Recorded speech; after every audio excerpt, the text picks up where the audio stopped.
Today I'm transplanting some brassica seedlings that I started from seed in the nursery. Brassicas are your cabbage family, so things like broccoli, cabbage, kale, cauliflower, Brussels sprouts, mustard greens, radishes, turnips. Basically, it's one big plant family that gives you leaves, roots, stems, and flower heads depending on the crop. They're cool weather crops. They're great for filling the garden before the summer heat really kicks in, and today these little starts are graduating from nursery life to the real garden. So when you're working with seedlings, you're kind of watching for the signs that they're ready to go outside, and that's usually by the true leaves and the height and stuff like that.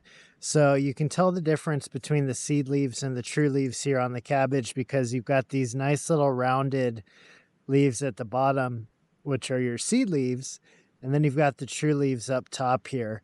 Now these ones, you can see there's actually two plants here, two little seedlings. Same with this one, there's three here. So I'm gonna give these a little bit of time to adjust to the transplant. And after they've kind of settled in, I'm going to be trimming out the less healthy looking ones. So that way I give them a chance to kind of sort themselves out. So if one or two of them doesn't take too well to the transplant, but the other one's doing real well, well, then that's going to be the one that stays, and then the others are going to go. So this first year is very much an experiment, and I've gone pretty crazy when it comes to the amount of plants that I'm doing for a first year, especially with the very limited amount of experience I have doing this kind of thing. So I don't really worry about the success here. It's more about learning than it is about depending on this to feed myself. Okay, that is all of our cabbage. So we'll move on to our broccoli and cauliflower next. We're only doing about 6 cauliflower because I'm not a huge fan doing fresh or cooked, but I do like my pickles, so that's where these are going to end up. These are about the same size as this guy was when he came out here. It's been out for a while and it's adjusted quite well. You can see this one here. This one is quite a bit smaller.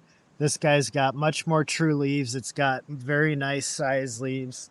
So before I get finished up in the garden here today, I'm just going to trim this right at the base here, and then give this guy all the room it needs to grow.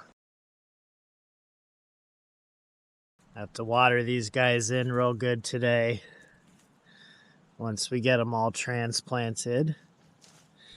This soil, as you can probably see, is a very sandy mix, but it has quite a bit of organic debris and stuff in it. It's got, a lot of that nice loamy forest floor stuff mixed in.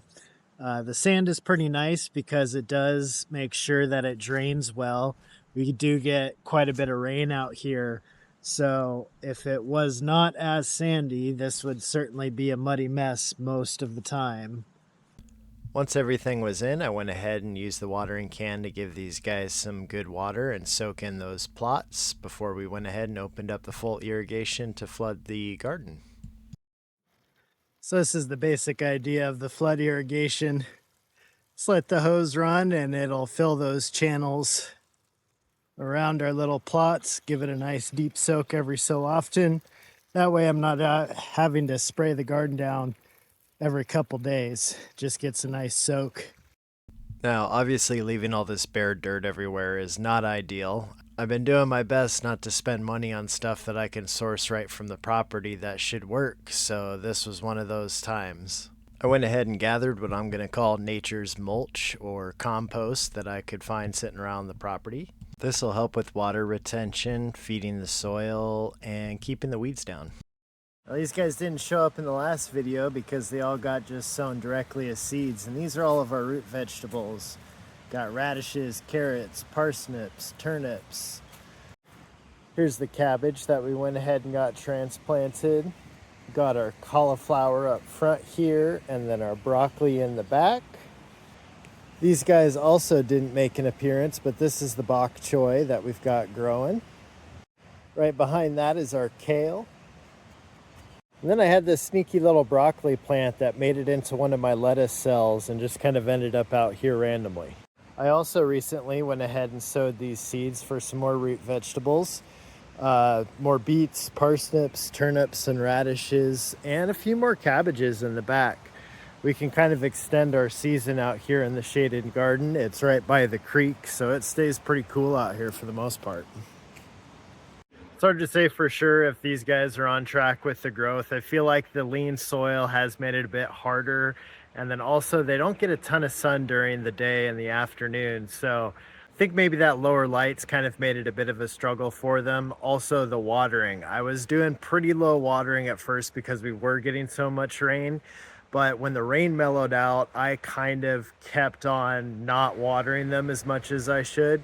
I fixed that recently and I've seen a lot of growth. So I think that they were missing a few key elements that I'm starting to get nailed down. So I think that these guys will do okay in the end, but we'll just have to wait and see.